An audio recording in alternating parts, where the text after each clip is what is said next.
Hola, buenas tardes a todos. No sé si me oís bien, pero bueno, vamos a empezar en unos 2 minutitos. Vale, muy bien, muchas gracias.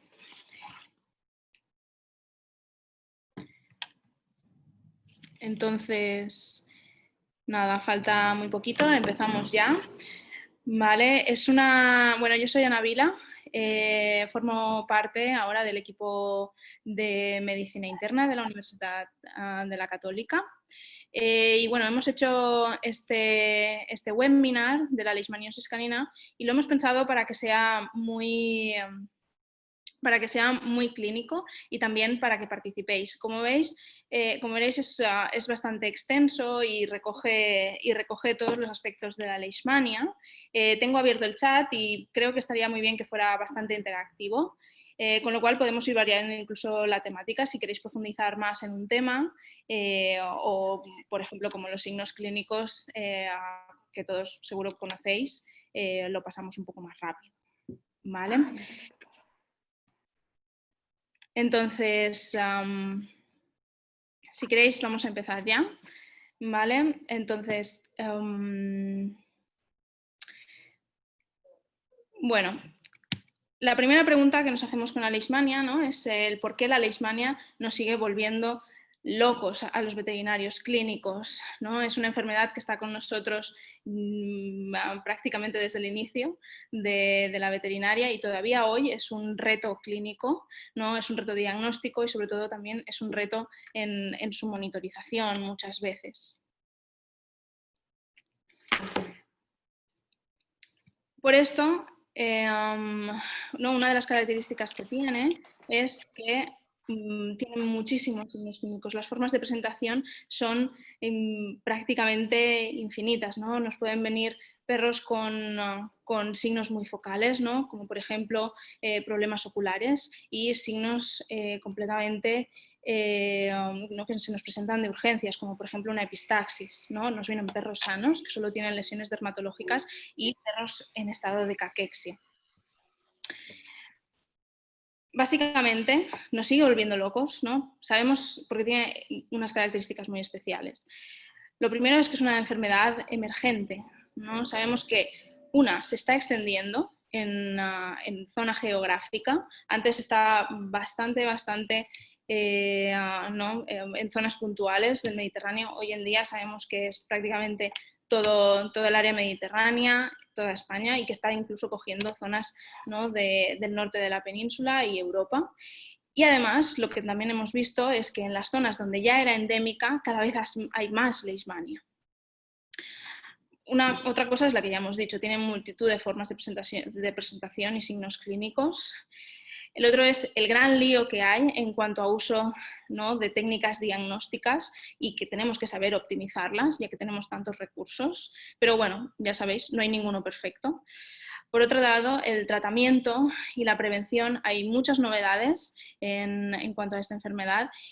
Y por último, también, el seguimiento es complicado y además hay casos muy complejos, que además de tener leishmania se nos presentan con anemia, con fallos renales, con enfermedades concomitantes. Esto hace que sea una enfermedad muy, muy compleja. Aquí tenemos el primer caso. ¿Vale? Vamos a tener unos casos que nos van a dirigir durante la presentación. El primero es Arkan, es un setter macho no castrado de 3 años, de 26 kilos, y no se nos presenta con pérdida de peso, apatía, fiebre y cojera de 2 días de evolución. Vamos. Como veis, la marcha, ¿no?, que presenta es de poliartritis. Básicamente le dolían todas las articulaciones. Hacemos una analítica básica y en ella vemos, ¿no?, que tiene una albúmina de 2,2, unas globulinas altas, el urianálisis, la densidad es de 1030 y tiene un UPC borderline elevado. Realizamos la serología y tenía 1,300. Y en la citología delicular tampoco nos sale demasiado, neutrófilos no degenerados, que podría ser perfectamente, ¿no?, una reactiva. Después tenemos un segundo caso, que es Nelson, un Golden Retriever, macho entero de 8 años, que tiene 33 kilos y está en tratamiento con allopurinol desde hace 2 años y medio. Este ya se le diagnosticó de leishmania, pero ahora viene a un control y no tiene signos clínicos. Le hacemos la serología y también tiene una serología igual que Arcan, ¿no? De 1,320. Hacemos la PCR en sangre y nos sale negativa y tiene una analítica sin alteraciones y no es proteinúrico. Como veis, los dos perros, estáis en una charla de leishmania, tengan leishmania, pero, y con una serología muy parecida, pero el approach clínico no tiene nada que ver con uno y el otro. Y esto es lo que vamos a ver a lo largo de la presentación. Entonces, cada caso es diferente. Es por esto que la leishmania nos sigue volviendo locos, ¿no? Por lo tanto, es necesaria una evaluación individual del perro con leishmaniosis y este es el objetivo de esta charla, ¿no? A dar las herramientas para que esto se pueda realizar. Como hemos dicho, es una enfermedad emergente. Actualmente hay más de 2,5 millones de perros infectados solo en la zona del Mediterráneo y además es una enfermedad que se está extendiendo en Europa, ya sea por el calentamiento global o ya sea porque cada vez hay más perros y personas que se mueven de un país u otro. Ahora hemos tenido un parón, pero esta era la tendencia actual. ¿Cómo se transmite? Yo os he dicho, en esto no nos vamos a detener demasiado porque vosotros lo conocéis perfectamente. Epidemiológicamente el más importante sabemos que es el flebotomo. El flebotomo es el único mosquito que transmite la leishmania. Solo apuntaros que una vez el mosquito ha ingerido la leishmania necesita también una maduración en su interior que tarda de 1 a 3 semanas. ¿Vale? Como sabemos, cuando infecta, lo que hacen las leishmanias es que infectan a las células macrocíticas, ¿vale? Macrofágicas, neutrófilos, macrófagos, se van reproduciendo en ellas hasta que finalmente explotan y liberan más leishmanias. Otras vías de transmisión, pero muy puntuales, y en algún caso es la vertical, que sí que se ha demostrado, y la sexual, sobre todo en machos infectados a hembras. Por otra parte, también existen, ¿no?, los donantes de sangre. Las donaciones de sangre, ya sabéis, si son bancos, tienen que tener siempre un test de leishmania realizado y si son locales, siempre deberíamos hacer el test, sobre todo en zonas endémicas. En España existen 2 picos de abundancia, ¿vale? Al principio del periodo de actividad, que es en junio, más o menos ahora, y el más importante al final del periodo de verano, ¿no? Septiembre y octubre. Pero estamos en una zona cálida. En Valencia hace calor todo el año. Entonces, prácticamente todo el año podemos ver leishmanias. ¿Qué tenemos en un área endémica? ¿No? Sabemos que Valencia y España realmente es una zona endémica y tenemos una forma parecida, ¿no?, a un iceberg. La prevalencia de la infección es muy alta.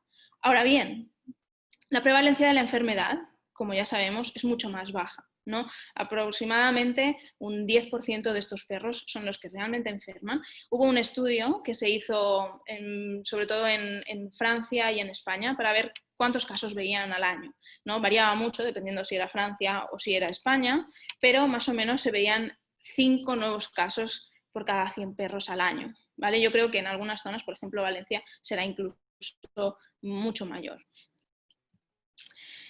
Pero la cosa se complica, porque ahora estamos en una zona endémica, pero que además hay vacunaciones. Quiere decir que se mezclan, ¿no?, la foto que teníamos antes, ¿vale?, que sería infectados, no infectados, con además otro nuevo rango que serían los vacunados y los no vacunados, que a veces nos complican, ¿no?, la detección, sobre todo serológica, cuando mezclamos estas poblaciones, con lo cual esto se complica. Bueno, como veréis durante la charla, lo que se ha visto en la leishmania y lo que hablan los últimos papers es que, evidentemente, la leishmania es una enfermedad infecciosa, la tienes que tener para tenerla, pero el desarrollo o no de la enfermedad también depende mucho del sistema inmune del propio paciente, ¿no? El padecer o no la enfermedad depende mucho de la interrelación, ¿no?, de estos 3 elementos que vemos en pantalla. Por una parte está la inmunidad, la otra es la carga y por otra parte está, ¿no?, que es una zona endémica, los parásitos que se transmiten, cómo se transmite, etc. Entonces, un poco la relación se desglosa de esta manera. Sabemos que esta enfermedad tiene como 3 salidas. Una es la inoculinación, ¿vale? El perro queda expuesto y dependiendo de esta respuesta inmunitaria va a haber una completa eliminación del parásito o, por otra parte, la inmunidad no va a ser lo suficientemente potente y va a haber una infección. Ahora bien, existen respuestas inmunes efectivas en el que el perro queda permanentemente infectado pero no enfermo, y hay respuestas inmunitarias no efectivas y por lo tanto el perro queda infectado pero además desarrolla la enfermedad. Como ya hemos visto, estos son los menos dentro de la población, pero son los que normalmente vemos los veterinarios. Muy bien, ¿de qué depende que tú desarrolles una enfermedad u otra? Como ya sabéis, existen factores no genéticos y factores genéticos. Aproximadamente los factores genéticos explican un 40% de estas variaciones y todo lo demás, yo digo 50-50, todo lo demás es lo que nosotros podemos incidir, en lo que podemos mejorar esta respuesta inmunitaria, ¿no? Mejorando las condiciones, mejorando la inmunidad del perro, vigilando otras enfermedades concomitantes. ¿Vale? Actualmente, este tema hay mucha investigación nueva, ¿no? Se han detectado, por ejemplo, factores pronósticos positivos y negativos.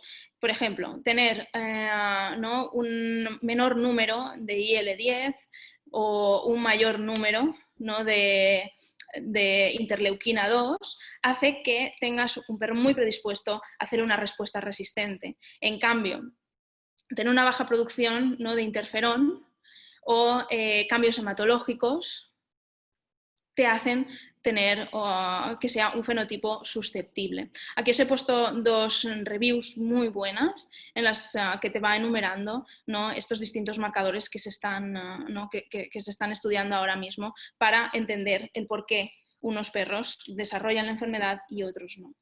Esto es muy importante a nivel también de tratamiento, como veremos, ya que los inmunomoduladores trabajan específicamente, ¿no? Variando estos marcadores inmunoterapéuticos. ¿Vale?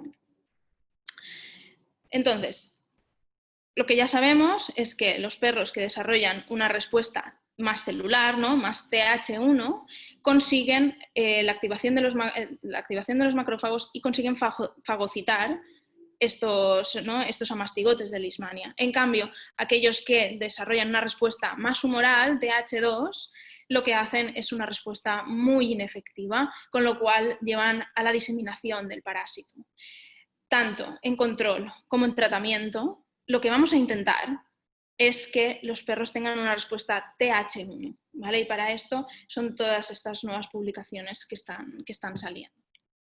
Ya os he dicho, esto lo estoy pasando muy rápido porque vosotros sois veterinarios clínicos y os habéis enfrentado a la leishmania muchísimas veces. Si tenéis alguna pregunta en concreto o queréis incidir en ello, yo encantada de extenderme y bueno, y si tenéis alguna pregunta en concreto, de después responderla. Otro tema candente es la asociación entre distintos vector-borne disease, sobre todo en zonas endémicas. Como sabemos, ¿no? la costa mediterránea es zona endémica de Leishmania, pero también de otras enfermedades. Además, lo más interesante es que la coinfección entre ellas puede determinar que tu respuesta inmunológica sea menor, mayor o que desarrolle signos clínicos. Y esto me parece muy interesante. Tenemos varios artículos, el más nuevo es del 2019, ya veis que esto es bastante nuevo, en el que veían que los perros que tenían leishmania clínica tenían mucha más probabilidad de tener una coinfección, ¿no? Por ejemplo, con Ehrlichia y además de tener clínica. Se vio lo mismo, ¿no? con anaplasma y con dirofilaria respecto a los controles, ¿no? que no tenían leishmania y que también vivían en una población endémica. Tenemos otras, un poco más antiguas, ¿no? como la que se vio en la zona, ¿no? de Barcelona, y también, ¿no? las coinfecciones que tenemos del 2018. Un dato importante es que, por ejemplo, aproximadamente entre el 21-30% de los perros con leishmania también estaban coinfectados con Ehrlichia. Y ¿cómo podemos ver esto? Esto da pistas, ¿no? Por ejemplo, tener una albúmina baja, tener signos clínicos que nos explican como por ejemplo trombocitopenia, pueden darnos, ¿no?, las pistas de que estos puede ser uno de estos 30% de perros que está coinfectado con otra vector-borne disease. Muy bien, pasamos a los signos clínicos. La leishmania tiene multitud de signos clínicos. Vosotros los conocéis perfectamente. Van de signos muy leves, ¿no?, signos dermatológicos, hasta muy generales y muy graves. Los más generales o los más prevalentes son muy inespecíficos, como por ejemplo pérdida de peso, caquexia. Los más comunes de todos son los dermatológicos. Hay un 80% de perros, 90-80% de perros que los tienen. El segundo es la linfadenomegalia, pero bueno, también podemos ver esplenomegalia, poliuria polidipsia, fiebre es menos común, pero también la podríamos encontrar. Ya os he dicho, no vamos a incidir mucho porque vosotros conocéis perfectamente los signos de leishmania. Problema, que hay muchísimos.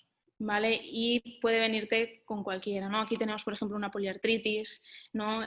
Una inflamación granulomatosa en la punta del pene, onicogriposis, caquexia. También hay presentaciones atípicas. Aquí os he puesto la bibliografía que yo os recomiendo, por si tenéis algún caso. Por ejemplo, hicieron un review sobre manifestaciones ¿no?, neurológicas. La mayoría de ellas eran alteraciones derivadas, ¿no?, de problemas a nivel de coagulación hematológicos, pero es bastante interesante y os recomiendo su lectura. Otras cosas que ya sospechábamos, ¿no?, como por ejemplo la relación entre la hepatitis, una hepatitis granulomatosa, y la leishmania. Casos, ¿no?, que también se han dado en España, que son bastante comunes, sobre todo en las formas más severas de la leishmania visceral.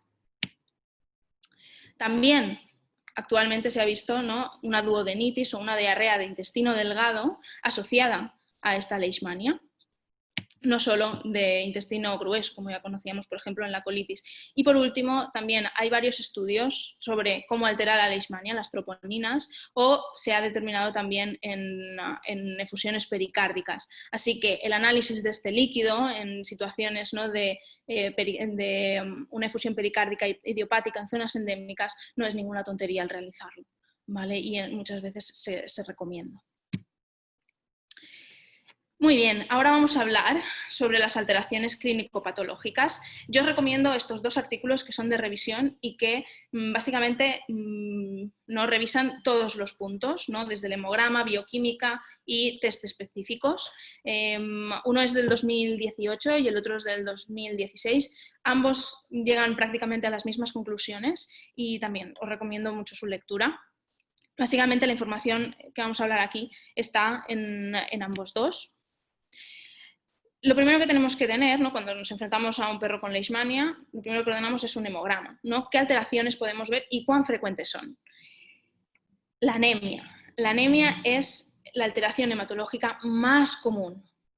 Aproximadamente más de la mitad de los perros tienen una anemia normocítica, normocrómica, no regenerativa, leve, de leve a moderada. No se sabe muy bien el por qué sucede esto, ¿no? Si es debido a una inflamación crónica, ¿no?, que nos hace que produzcamos, ¿no?, menos glóbulos rojos, si tiene un componente inmunomediado o si simplemente es secundaria a la disminución de eritropoyetina por un fallo renal crónico. Otra alteración bastante común es la neutrofilia. La neutrofilia es bastante frecuente, menos del 50%, pero hay un alto porcentaje de perros que tiene esta neutrofilia. Además, muchas veces se acompaña, ¿no?, con linfopenia, eosinopenia y leucopenia, aunque es menos frecuente.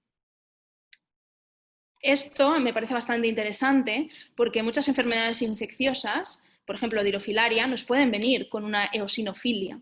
En cambio, la leishmania lo que hace es una eosinopenia y esto pueden ser, ¿no?, las pequeñas pistas a las que tenemos que incidir, como cuando, por ejemplo, nos enfrentamos, ¿no?, a un animal que tiene dos enfermedades de transmisión vectorial.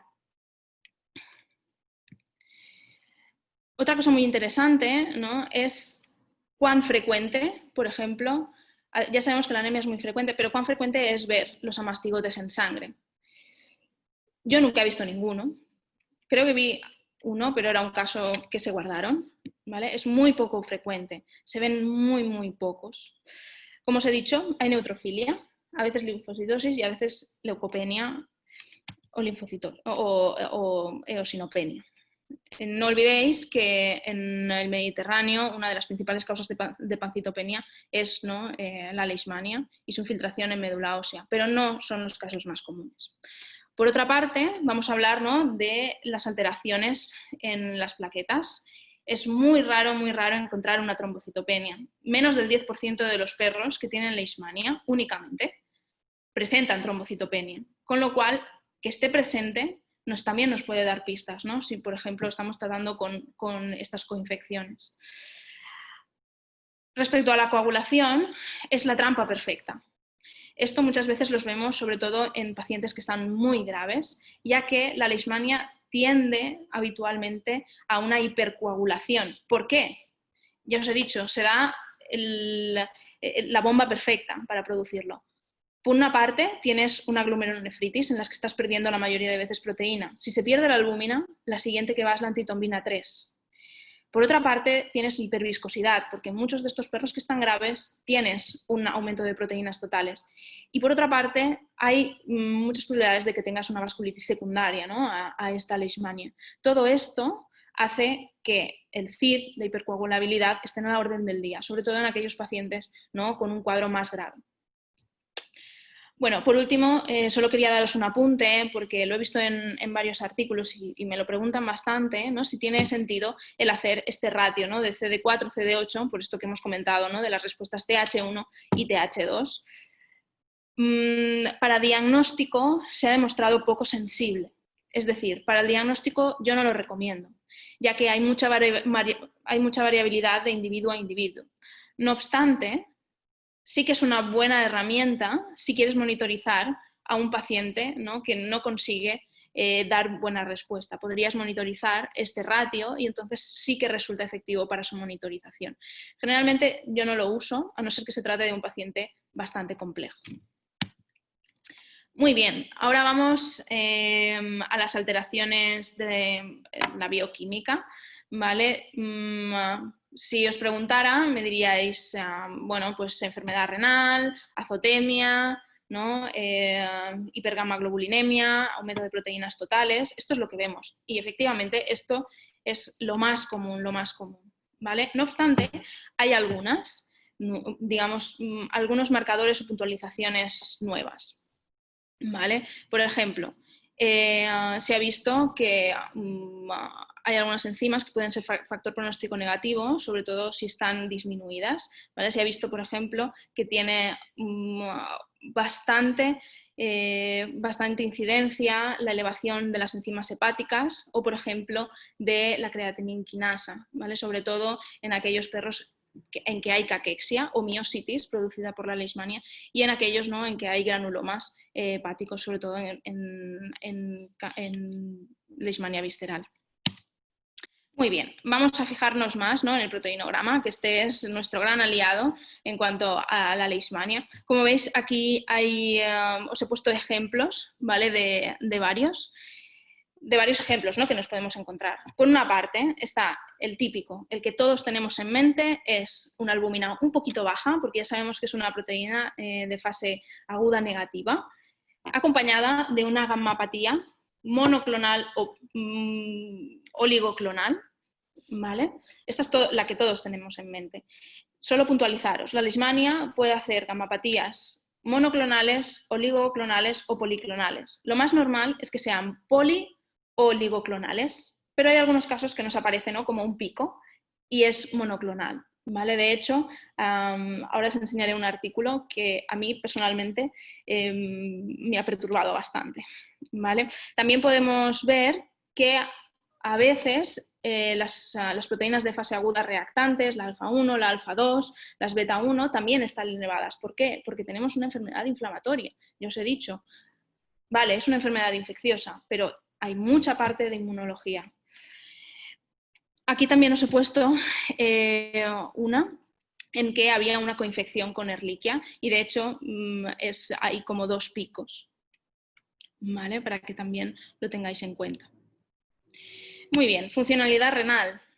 ¿Qué tenemos que ver aquí? Sobre todo, vemos azotemia, otra alteración renal es la proteinuria y la tira, y por último, en el tratamiento, también tenemos que ver el sedimento. ¿Por qué? Porque si hay un daño tubular o un daño glomerular, muchas veces vemos en el sedimento, ¿no?, estos clasts. Y por otra parte, si estamos tratando con allopurinol, siempre tenemos que tener controlado la xantinuria. Sorprendentemente, solo hay menos de un 7% de perros con leishmaniosis que tienen una azotemia, ¿no?, una enfermedad renal patente en el momento del diagnóstico. Ahora bien, ¿hay enfermedad renal? Sí, la mitad de los pacientes tienen algún tipo de enfermedad renal. ¿Y cómo se ve esto? Porque la mayoría son proteinúricos sin azotemia. La proteinuria es un hallazgo muy, muy común y mucho, mucho más temprano que las creas y ureas que podemos realizar. ¿Esto por qué es? Normalmente la proteinuria se atribuye, ¿no?, a una glomerulopatía en la que hay una deposición de inmunocomplejos a nivel renal. Muchos me preguntáis muchas veces por otros marcadores de funcionalidad renal. Evidentemente hay muchísimos marcadores de funcionalidad renal, ¿no? Por ejemplo, uno que está ahora, ¿no?, que lo tenemos prácticamente en todas las analíticas, es el SDMA. Aquí os adjunto también un artículo en donde lo evalúan como biomarcador. Mi opinión es que sí. En este artículo lo que se vio es que el SDMA se correlacionaba bastante con perros azotémicos y también en perros proteinúricos, pero no quedaba muy claro si es más precoz que la proteinuria para detectar leishmanias. Actualmente no se tienen suficientes datos, pero parece ser que la proteinuria es el marcador renal más temprano que tenemos en la leishmania. Con lo cual, yo lo que sí que os recomiendo es, siempre que veamos un perro diagnosticado de leishmania, se tiene que hacer un UPC, mínimo una tira de orina. Ya sabéis que las tiras de orina tienen el límite de detección en 0,3, a partir de 0,3 hacia abajo es microalbuminuria y todavía no sabemos clínicamente qué hacer con ella. Pero si te sale una cruz, hay que intentar cuantificarla, porque es el primer marcador al que te vas a enfrentar y lo primero que tenemos que tratar para que este perro no acabe azotémico, no acabe con grados de leishmania más elevados. Si tenéis alguna pregunta sobre algún marcador, yo encantada después os la resuelvo, ¿vale? Por ejemplo, está el ENGAL o la GGT urinaria. Estos son marcadores más de disfunción tubular y yo, sobre todo, si los uso alguna vez es para pacientes que están muy enfermos y que yo creo que hay un daño tubular por la glomerulopatía avanzada, ¿vale? Entonces, básicamente, ahora hemos visto todas las características diagnósticas no específicas y ahora nos vamos a los métodos diagnósticos específicos, ¿no? Serología, citología.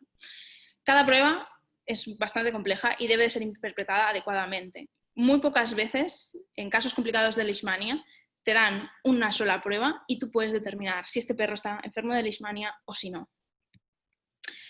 El primero que vamos a mirar es el test serológico rápido, ¿vale? Ya sabéis, los SNAP test. Para mí, ¿cuándo los utilizo yo?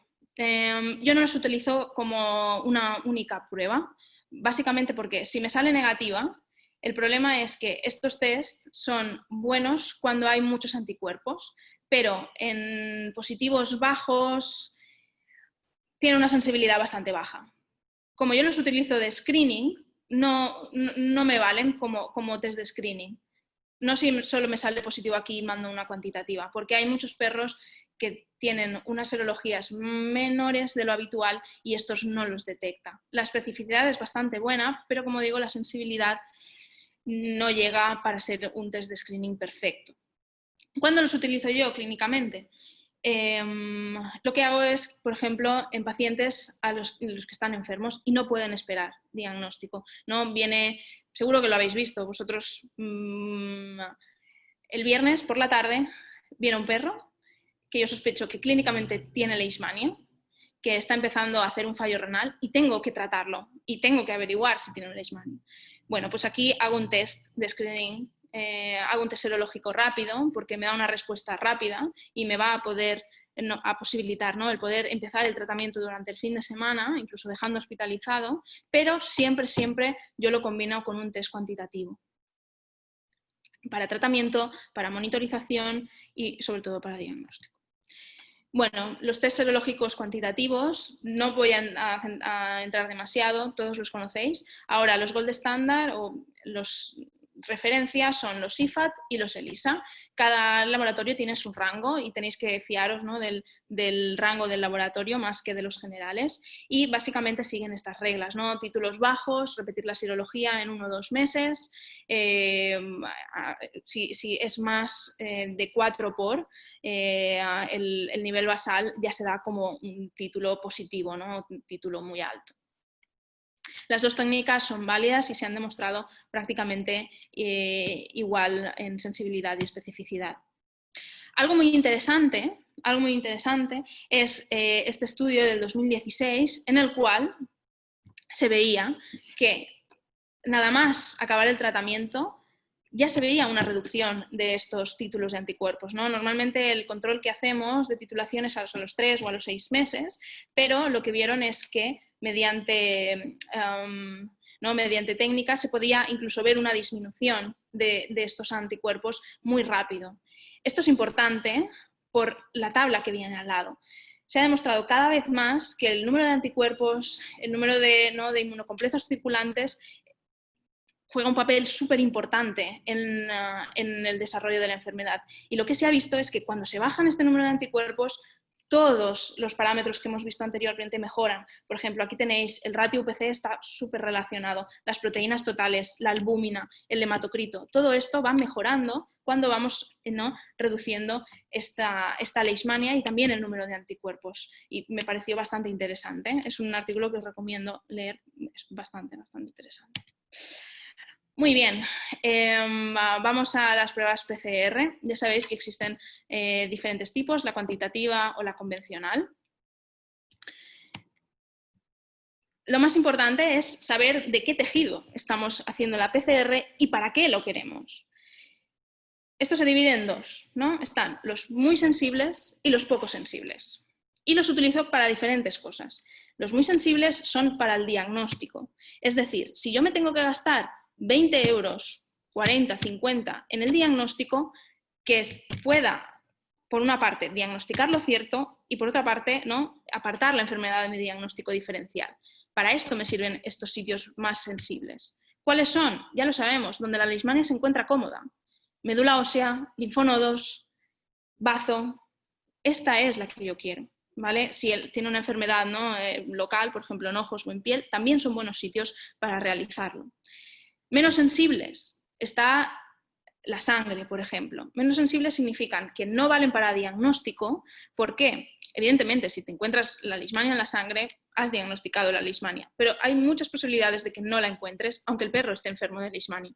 Con lo cual, muchas veces yo esto los utilizo para monitorización. Y ahora os diré cómo.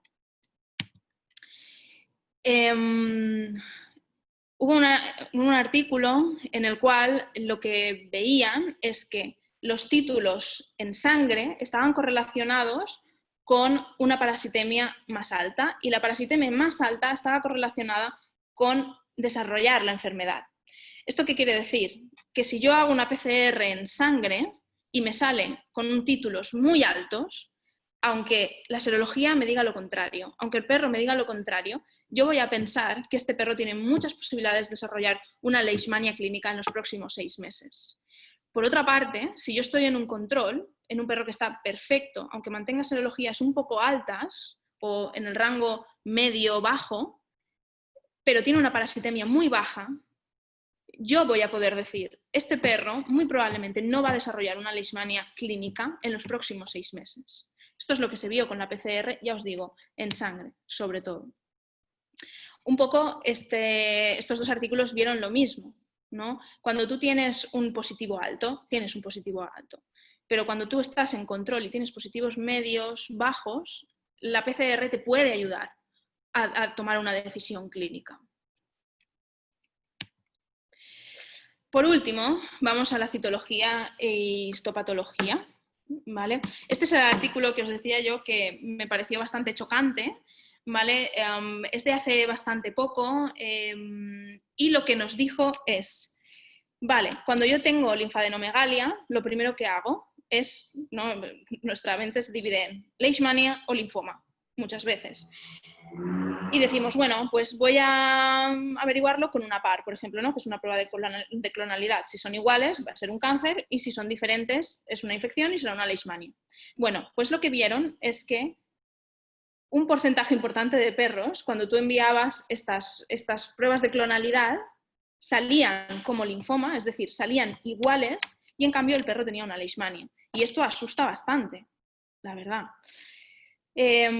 Y bueno, me pareció bastante interesante y quería comentároslo de ir con mucho cuidado con estas pruebas de clonalidad, también en zonas endémicas con leishmania, porque muchas veces si el diagnóstico clínico te dice que es una leishmania y no un linfoma o no te responde bien, hay que volver a pensar en esto. ¿Vale?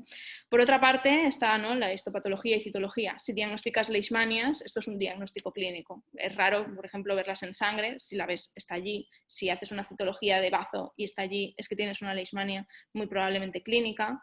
Si la ves en hígado, probablemente tengas una hepatitis por leishmania y el perro está enfermo. Vale. Bueno, os he puesto una flechita. Yo ya sé que sabéis verlas perfectamente, pero bueno, me ha parecido oportuno.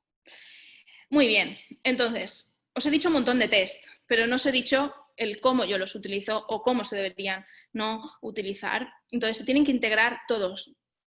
Ya os he comentado, muy pocas veces una leishmania complicada, yo con un solo test puedo determinar si este perro va a caer enfermo de leishmania o no, o cuál es su estado actual.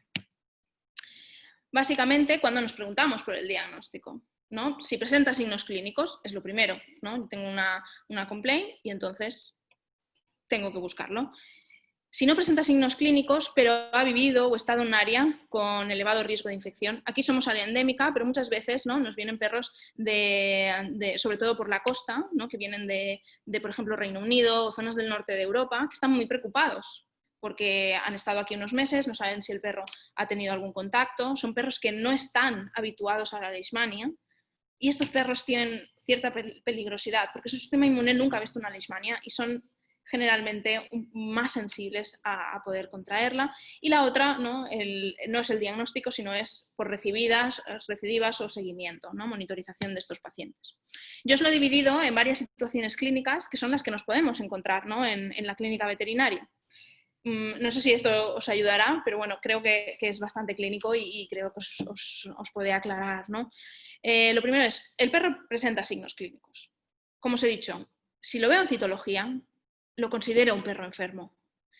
Si el perro viene con signos clínicos y la serología es alta o media, lo considero un perro enfermo.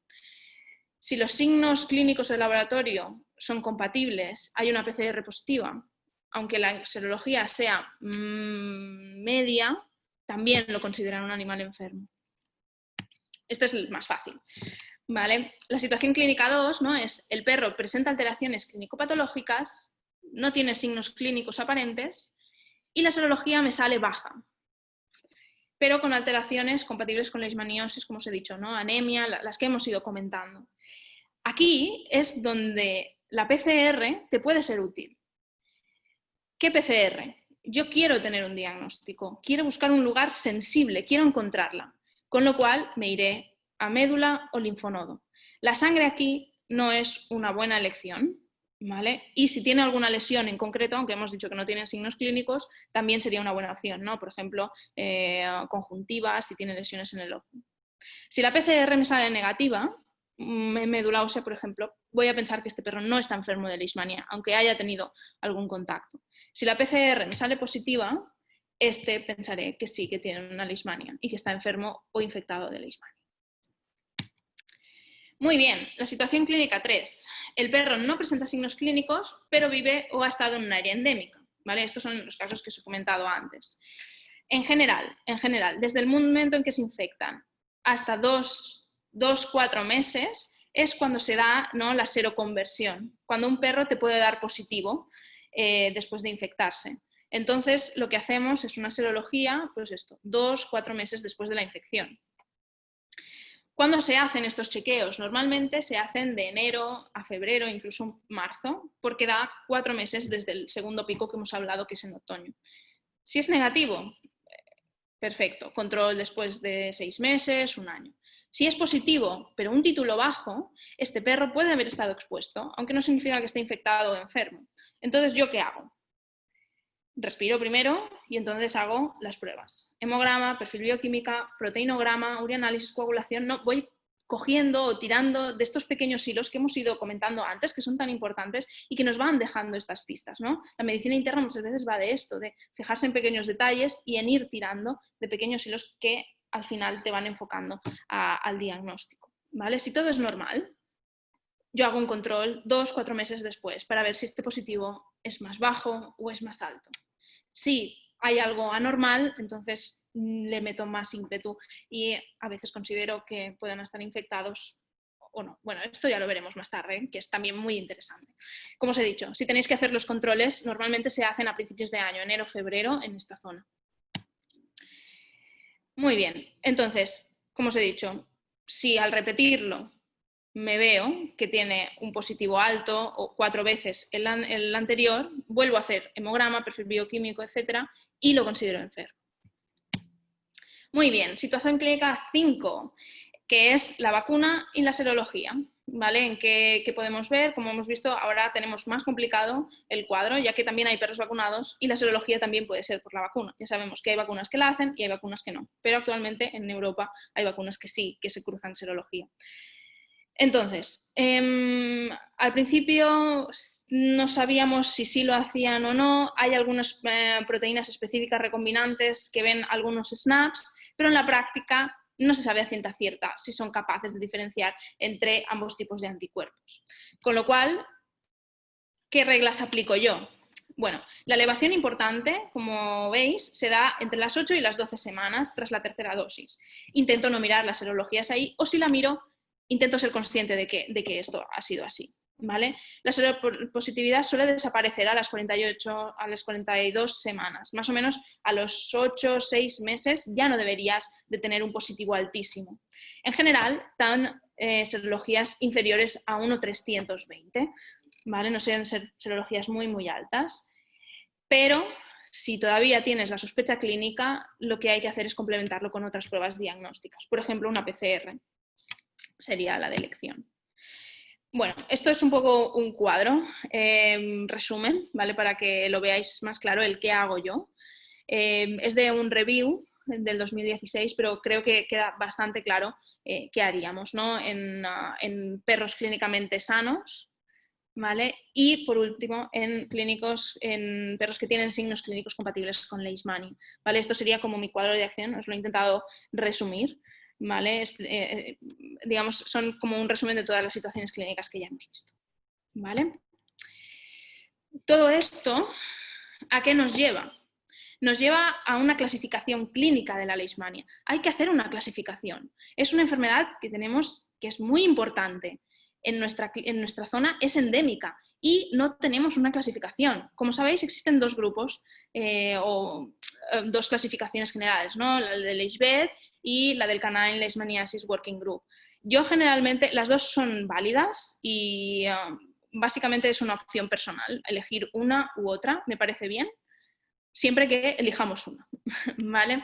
Entonces, yo me guío más por las del Canine Leishmaniasis Working Group, porque, como veis, el panel está compuesto por internistas, por patólogos y por clínico-patólogos. La de Leishbed muchas veces también se basa solo en, o tiene mucho más en cuenta parámetros clínico-patológicos, y me parece que este es un approach, ¿no? el del Working Group, más clínico, y claramente te clasifica a los perros, ¿no? En aquellos que tienes que tratar, en aquellos que no tienes que tratar y en aquellos que tienes que tratar de forma especial. Bueno, esta es la clasificación que yo uso, ¿vale? Como veis, tiene los estadios A, B, C, D y E. Los A y los B son perros expuestos e infectados.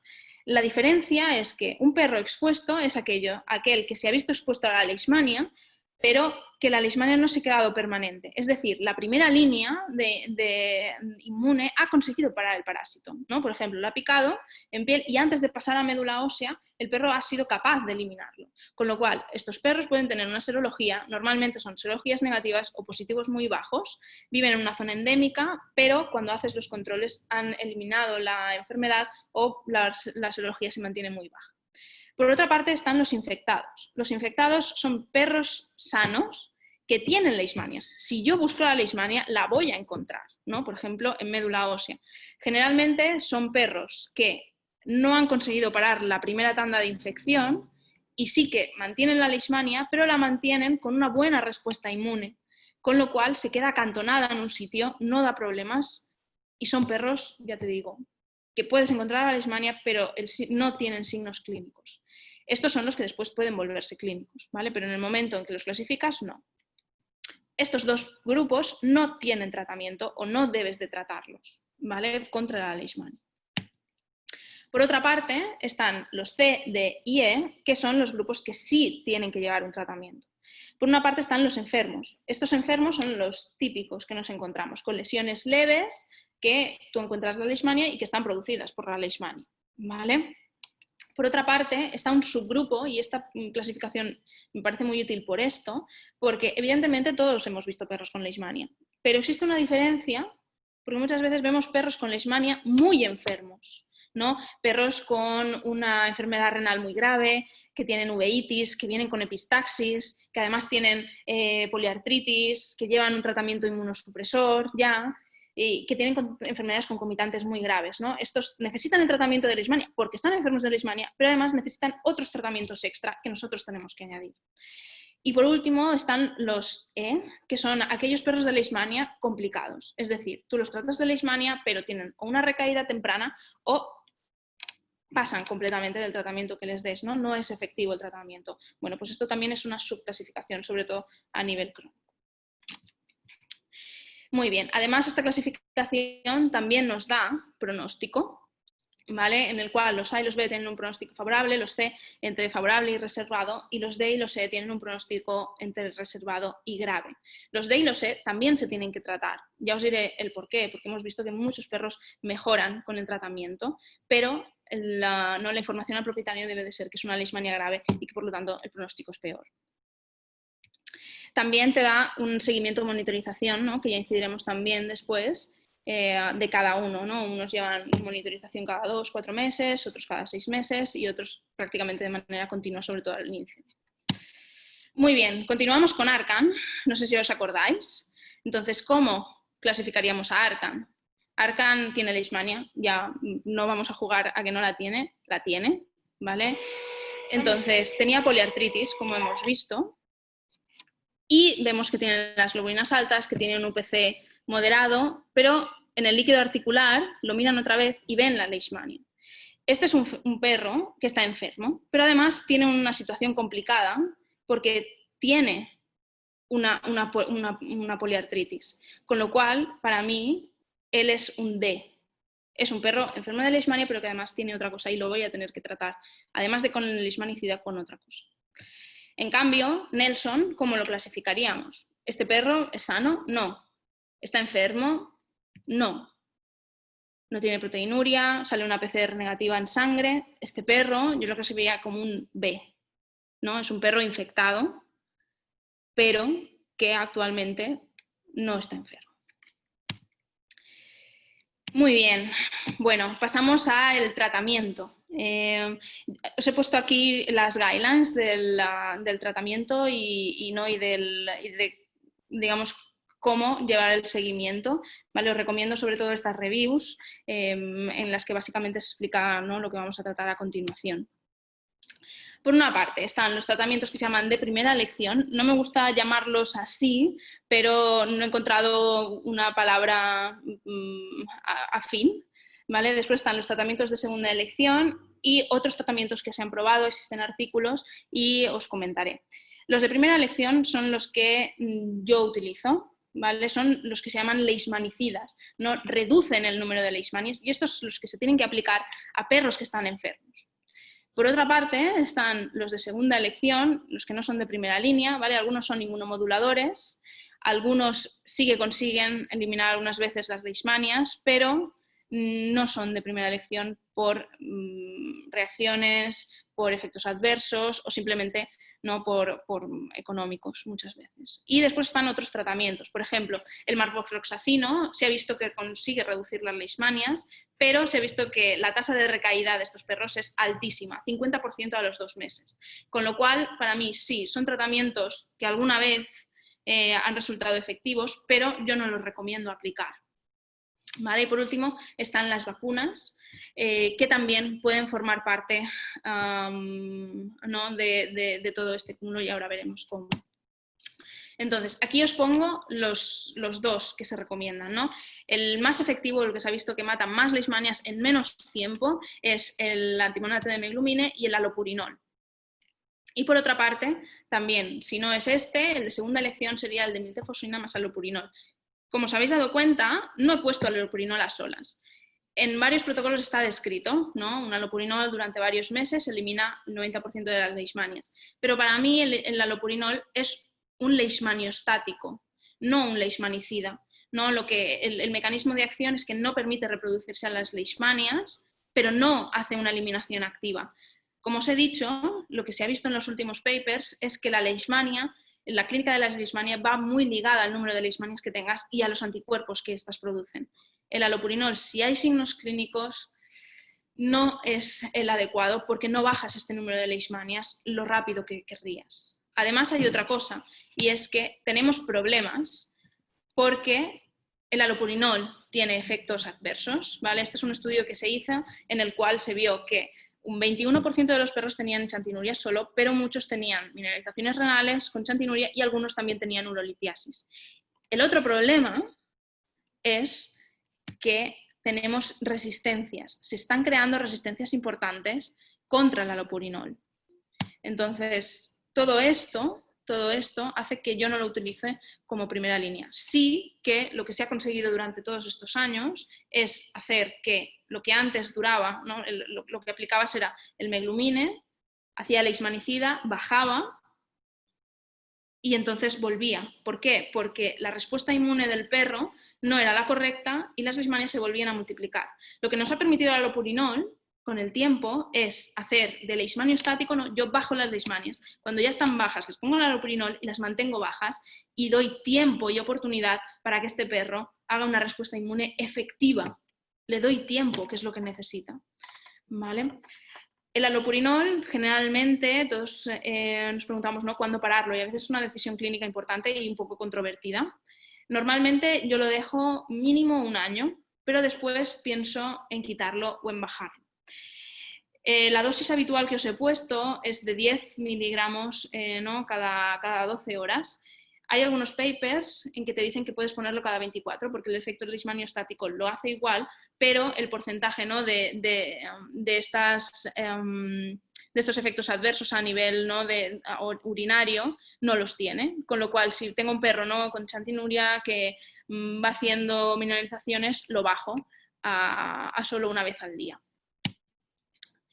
Muy bien, ¿qué tenemos? Lo que teníamos es que un alto porcentaje de estos perros responde al tratamiento, ¿vale? Algunos responden al tratamiento con alopurinol durante años, pero vuelven a caer, y solo un bajo porcentaje o muy bajo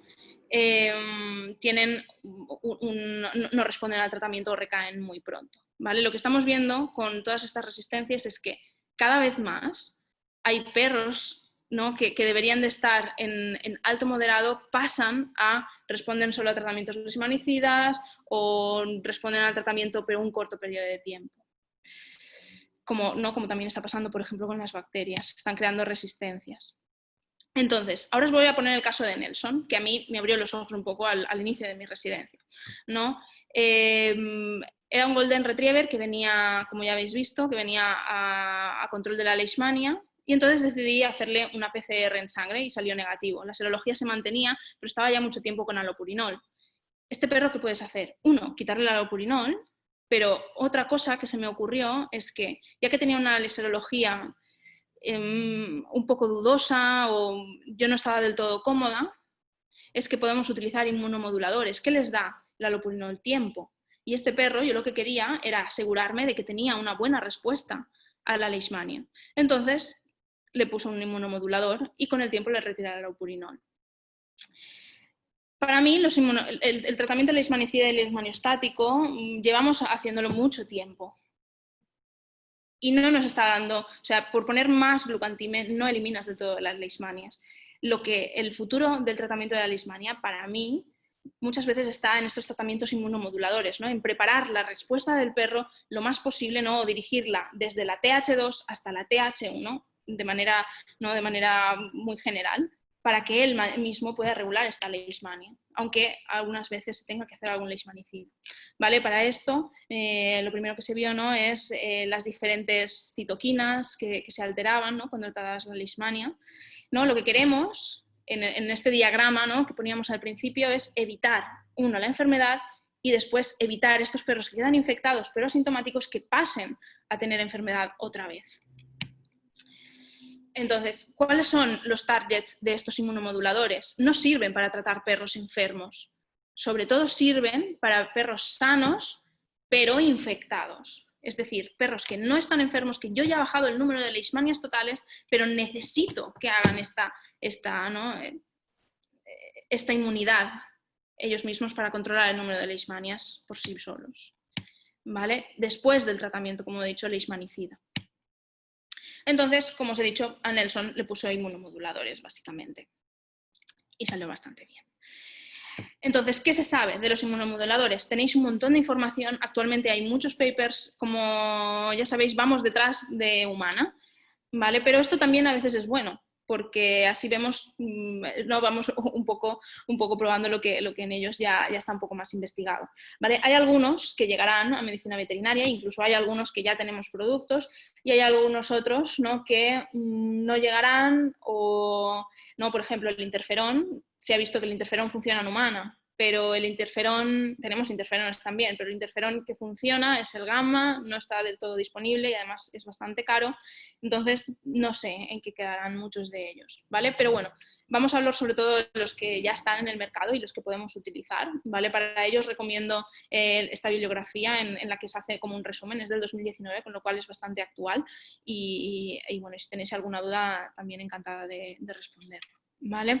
Con lo cual, por ejemplo, se ha visto que existen dietas, ¿no? En este artículo lo que se vio es que había ciertas dietas inmunomoduladores que lo que hacían era favorecer la respuesta T1 y favorecían la leishmaniosis. Lo que pasa con esta dieta es que se vio que efectivamente sí, la dieta aumentaba esta TH1, pero no se vio diferencia clínica, ¿no? A nivel global o no se vio que estos perros tuvieran mayor supervivencia ni menores signos clínicos.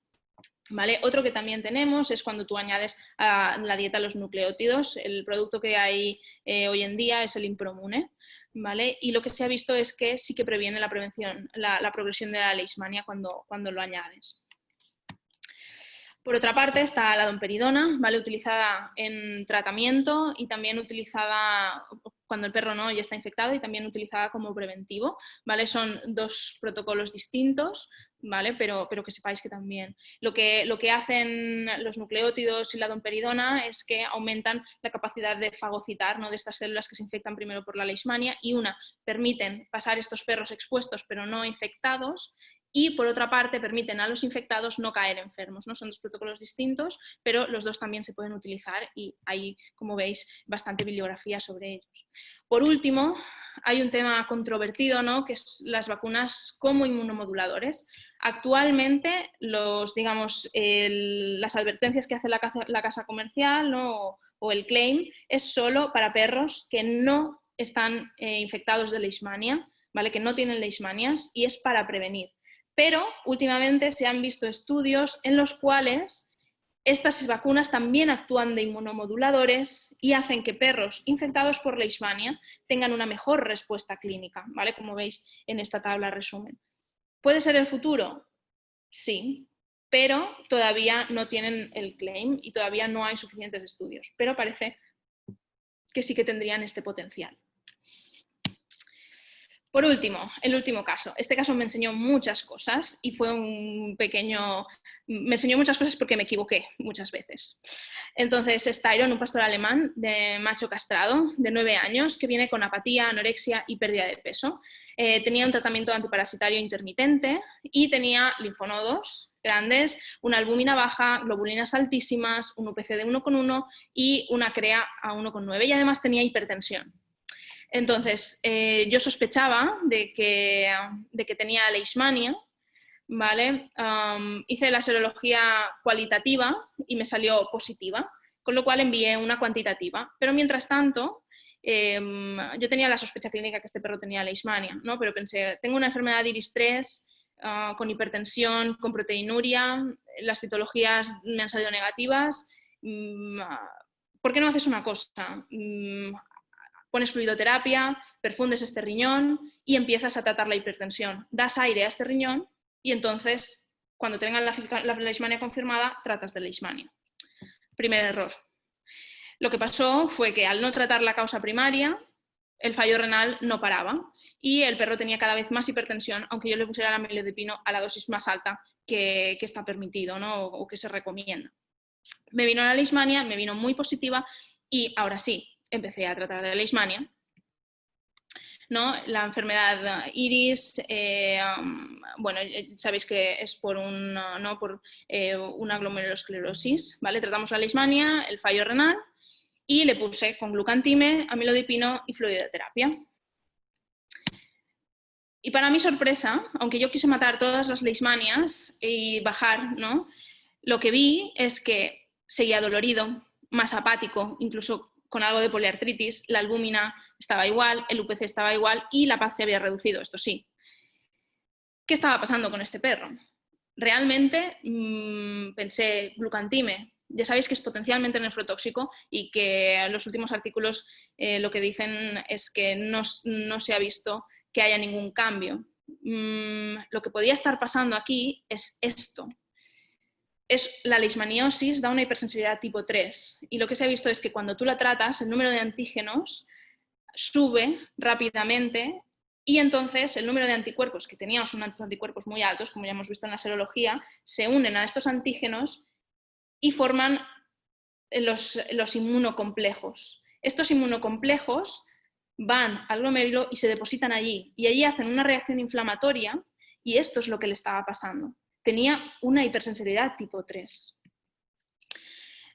Este artículo más o menos te dice lo que os acabo de explicar, ¿no? El tamaño de estos inmunocomplejos hacen que el riñón sea su objetivo principal y realmente mucha de la patología que hemos asociado a la leishmania de estadio D se debe a estos inmunocomplejos. Entonces, por ejemplo, Arcan es otro ejemplo. Arcan lo que tenía era una leishmaniosis que había producido una poliartritis por la deposición de inmunocomplejos también a nivel articular. ¿Qué hice con los dos? Yo sospechaba del depósito de inmunocomplejos, ¿no? Glomerulonefritis, poliartritis. Lo que hago es ponerle cortisona a dosis antiinflamatoria, de 0,5 a 0,7 miligramos kilo día durante poco tiempo. No quiero inmunosuprimir a estos animales, lo que quiero es desinflamar esta zona del glomérulo, ¿vale? Normalmente son 7-10 días como máximo y a dosis, como os he dicho, antiinflamatorio. ¿Por qué se da esto? No se sabe muy bien si es un tema de hipersensibilidad, de autoinmunodeficiencia, de autoinmunidad. Hay diferentes agentes infecciosos que te lo pueden producir, ¿no? Por ejemplo, una Ehrlichia. Incluso se ha hablado, ¿no?, de neoplasias del sistema inmunitario que inciden en la leishmania. No sabe muy bien por qué pasa, pero todos estos fenómenos actualmente están siendo estudiados porque son muy prevalentes en estas enfermedades infecciosas, sobre todo las transmitidas por vectores. Esto ya lo sabíamos. Encontré este abstract publicado en 1995 en la que hay una correlación entre la enfermedad inmunomediada y el patógeno. Es muy difícil, no hay criterios bien establecidos, pero ya se vio, ¿no?, que estos perros con fallo renal muchas veces lo que tenían era una glomerulonefritis y necesitaban cortisona. Con lo cual, a Tyron lo que hice fue finalmente ponerle cortisona y a partir de ahí ya fue mejor. Clínicamente mucho mejor, empezó a bajar la creatinina, la PAS estaba controlada y siguió con este tratamiento, como veis, pocos días y a dosis siempre antiinflamatorio. ¿Vale? A día 38 estaba muy bien, sí que se quedó con CREAS borderline, con un UPC de 1, ¿vale? Y ya le di un manejo crónico, una enfermedad de iris 2 que tiene buen pronóstico, con proteinuria y con tratamiento, ¿no?, de leishmaniosis crónica, de dieta de prescripción renal y otro mes. Y ahora vamos, ¿no?, este perro lo tendríamos que controlar como dicen las guías IRIS, ¿vale? Más o menos este es el consensus que os enseño de glomerulopatías para que lo tengáis en mente, ¿vale? El pronóstico de la nefropatía, aunque sean perros con iris 3, iris 4, que tienen peor pronóstico, lo ideal es tratarlos. ¿Por qué? porque como vemos en este artículo se ha visto que estos perros reducen mucho la proteinuria y reducen azotemia y creatinina, y muchas veces pasan de un IRIS 3-4 que tienen un pronóstico reservado a malo, a 2-1 que tienen un pronóstico bueno, con lo cual, aunque el pronóstico sea reservado, yo recomiendo tratarlos siempre, porque se ha visto que reducen. Muy bien, esto es un poco lo que hemos hablado. ¿Vale? Y este es el control que yo doy. Cuando tengo a estos animales en estadio D, lo que hago es que los controlo muy de cerca, prácticamente revisiones semanales. ¿Vale? Después ya paso a 2-3 meses y después 3-6 meses y por último cada 6 meses. Muy bien, yo ya sé que es complicado y os estoy dando mucha información, ¿vale? Pero esto es un cuadro de resumen un poco de lo que hemos hablado, ¿vale? Son perros enfermos, pero los perros enfermos graves son los que pasa lo que hemos visto, ¿no? Con Arcan o con Tyron. Muy bien. Bueno, por último, el control clínico de la leishmaniosis. Esto es como un cuadro de resumen de lo que yo normalmente hago, ¿no? En perros, por ejemplo, estadio C, perros normales. Hago el diagnóstico, hago mi primer control en el mes, donde hago un control clínico y analítico. A los 3 meses hago mi segundo control, donde ya hago la serología, y después cada 3-6 meses el primer año y después cada 6-12 meses, si todo va perfecto. Siempre hago un examen físico, serología más o menos PCR y analítica sanguínea. Y siempre hago un análisis con proteinograma, porque como hemos visto, es el primer marcador renal, que es muchas veces lo que limita la vida de estos perros. Muy bien. Entonces, esto es lo que os había hablado, ¿no? De que disminuyes el número de leishmanias y conforme vas disminuyendo el número de leishmanias, todo esto que veíamos al principio de UPC, gamma globulinas, hematocrito, se va normalizando conforme vamos pasando los días, incluso ya al mes del tratamiento.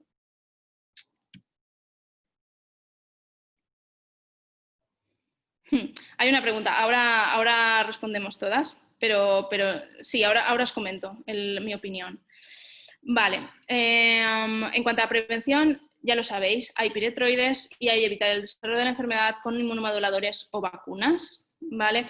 Os recomiendo siempre que deis el mensaje al propietario de que hay que poner piretroides a los infectados y a los sanos, ¿vale? La eficacia preventiva está en torno al 85% o más.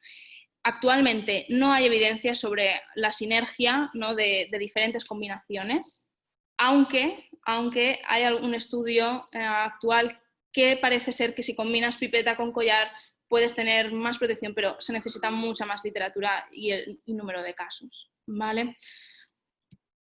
Básicamente os recomiendo este artículo, en donde yo creo que al propietario le va muy bien también esta información, en donde te pone en áreas no endémicas, ¿no? Lo que deberías de tener para una prevención y cómo deberías de monitorizarlo, y por supuesto en áreas endémicas, dependiendo si es outdoor, si es indoor o cualquiera. ¿Vale? Básicamente en zonas endémicas es todo el año, y yo lo que os recomiendo es que pongamos piretroides todo el año en zonas cálidas y endémicas, o sea, en Valencia hay que ponerlo. Muy bien, por último lo que hemos dicho de la prevención de la leishmaniosis, sabéis que hay 2 vacunas, está la Canilage, ¿vale? Para perros de más de 6 meses, siempre 3 dosis la primera vacunación y recuerdo anual. Hay algunos efectos adversos descritos, como ya todos sabéis, y esta sí que se ha demostrado que puede interferir en el diagnóstico serológico. La eficacia preventiva es aproximadamente de un 68%, con lo cual esto lo tenéis que explicar a los propietarios, que ponerle la vacuna no significa que tenemos que dejar de poner los piretroides. Y por otra parte está la Letifen. La Letifen, la eficacia es prácticamente la misma, pero solo es una dosis y el recuerdo anual, y esta sí que parece que no genera reacción cruzada con la serología de diagnóstico. Muy bien, bueno, este es un cuadro de resumen de lo que podemos utilizar, ¿vale? Para la prevención. Y bueno, básicamente esto es lo que tenía que decir. Ya sabéis que es un diagnóstico muy complejo, la clasificación clínica y la monitorización son también complejas, y el manejo clínico es muy importante tener en cuenta todo esto, la clasificación y la monitorización. Mi mensaje más importante es que tenemos que empezar a clasificar a los perros, ¿vale? Ya sea con la del Leishvet o con la del Working Group, pero tenemos que empezar a clasificarlos para poder dar un mejor pronóstico y para poder comunicarnos también entre nosotros. Muy bien. Bueno, pues nada, daros las gracias. Este es el equipo de medicina interna que me acompaña, y también dar las gracias a Xavi, que fue mi mentor en Barcelona y que ha hecho muchos de estos estudios y me ha ayudado mucho en la presentación. Y nada, si tenéis alguna pregunta, creo que Sara García ha hecho una que me dice: buenas tardes, entonces, ¿se puede poner glucantime con insuficiencia renal sin empeorar este? ¿No es mejor empezar con milteforán? Esto es un poco controvertido. Lo que dicen del glucantime, el estudio, es, por una parte, es potencialmente nefrotóxico. En el único que se demostró es un artículo en que miran el riñón, digamos, miran por microscopía electrónica y se ve que hay un daño tubular en perros que les ponen glucantime frente a perros control que no les ponían. Pero nunca ningún estudio ha demostrado ninguna alteración visible, ninguna alteración medible, además de esta por microscopía electrónica. Para mí, las ventajas de utilizar lo que sí que hago, o sea, no es que yo te diga, si tienes un perro en estadio D con posibilidad de hacer una insuficiencia renal aguda, ponle glucantime felizmente. No. Este perro se tiene que quedar ingresado. Y a este perro tienes que asegurarte, por esa posible nefrotoxicidad, de ponerle una buena cobertura a este riñón, ¿vale? De que esté bien perfundido y asegurarte, ¿no?, de que no tiene hipertensión, etc. Pero la ventaja es que el glucantime mata más rápido las leishmanias y las mata más. Y después, como esta eliminación de parásitos es más aguda y es, digamos, más efectiva, como hemos visto, ¿no? Por una parte, la deposición de inmunocomplejos muchas veces es menor, y por la otra, la curva, ¿no?, de patología, lo que hemos visto es que cuanto más bajas tengas las leishmanias, mejor va. Con lo cual, mi objetivo es bajar estas leishmanias lo antes posible. Entonces, sí, si tienes un perro complicado, que ya tiene tú sospechas que ya puede estar en fallo renal, entonces sí que utilicen milteforán. Pero si creo que lo que tiene es una glomerulopatía por leishmania, por inmunocomplejos simplemente, lo que hago es que cuido mucho el riñón, lo perfundo bien y le pongo glucantime. No sé si te he respuesto a la duda, pero bueno, este es más o menos lo que yo hago. Hay un artículo muy reciente de este año en el cual miran diferencias clínico-patológicas de perros tratadas con glucantime, aunque tuvieran enfermedad renal, y no han conseguido ver ninguna alteración y ven que es seguro. Si quieres, después te lo puedo facilitar, o te puedo facilitar la referencia. Vale, otra pregunta de Sara también es: ¿te ayudas con la evolución del proteinograma para el tratamiento? Es decir, con serologías casi negativas y proteinogramas perfectos, ¿tratas? ¿Das solo olapurinol o si hacemos PCR para salir de las dudas? Gracias. Bueno, muy buena pregunta. Entonces, depende del estadio clínico. Si son perros que los he tratado, no tienen ningún signo clínico, el proteinograma es perfecto y la serología es negativa, no hago PCR. Si ya están un año con el olapurinol, lo paro.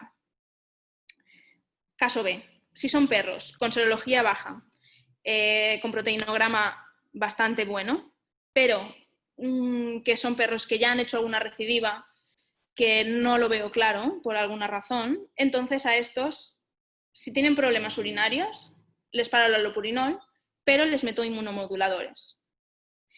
Por último, si son perros que tienen una serología baja o moderada, ¿no?, como el caso de Nelson, que tienen un proteinograma perfecto, que no tienen signos clínicos, pero todavía tienen una serología alta, y yo sospecho, ¿no?, pues que no están haciéndose mayores, tienen una edad, lo que hago es que les pongo los inmunomoduladores.